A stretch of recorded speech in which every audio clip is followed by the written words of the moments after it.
Everyone. The purpose of this video is to explain to you, well, not really in person, but for myself to explain to you my expectation for attendance. Now, you can read what I'm going to say in your syllabus, in your iBook or the paper copy, whichever version you have, but I just want to explain it in a different way just to make sure that the expectations are clear.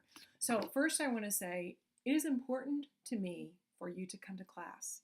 I want you to come to class every time we have class. There will be things we will do in class that you cannot make up.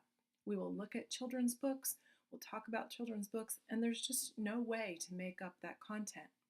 Now, having said that, I want you to know I have the same expectations for you as I have for the elementary education senior students that I also teach.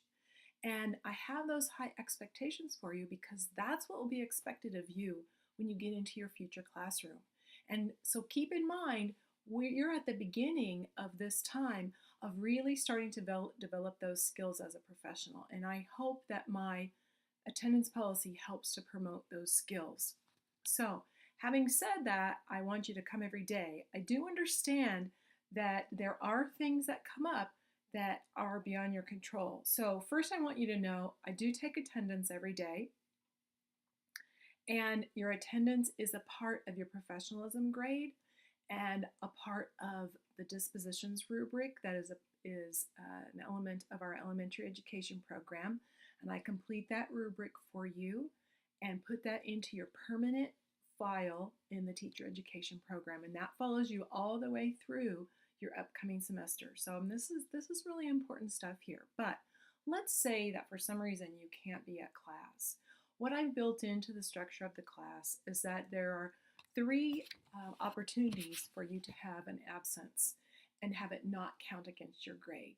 So there's two kinds of absences. One is an unexcused absence, which is just as the term stands. Another is an excused absence. So you can have three unexcused absences before your grade is affected. Let's talk a little bit about the excused absences. What I mean by that is if you're sick and it's documented by a doctor, if you go to a funeral and you can bring back a program from the funeral to show the date and the time of the funeral, and if you have some kind of court business, whatever that might be, and you have some paperwork to show that, all of those things would suffice as an excused absence. So you just need to bring those to me afterwards. If you have a long-term illness, you can contact Michelle Buckley at the Student Life Office, and she will let your instructors know that you're going to be absent for an extended period of time. So those are the ways to kind of cover yourself with your absences. If you're going to be gone for any reason, my expectation is that you let me know before you're going to be gone through an email, edobler@emporia.edu. That is an expectation that kind of gets you on into that habit of communicating, which is what will be expected of you by the principal at your future school. So let's talk about what happens if you have three unexcused absences and you're getting ready for your fourth unexcused absence. Well, on that fourth unexcused absence, first of all, I try to send you an email to let you know, here's what my records show.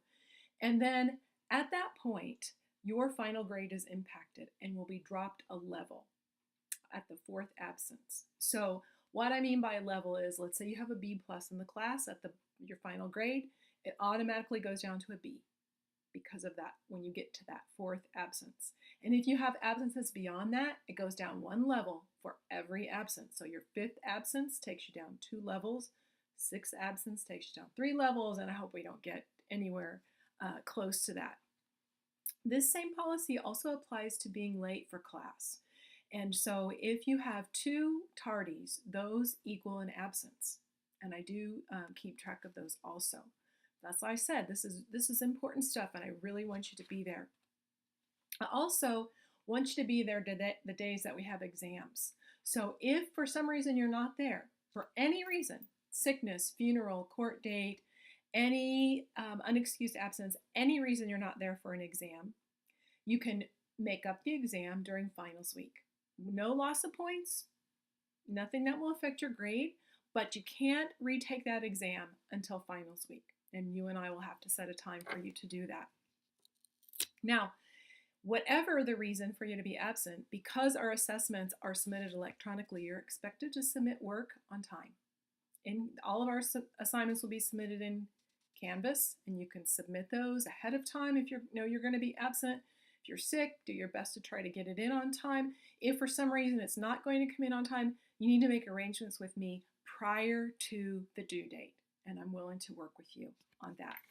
Now, you might be thinking, well, does she have to go over all this? This seems like a lot of rules. But the truth is, it's really setting the expectations for what will be expected of you in your future education classes as well as in your future as a teacher.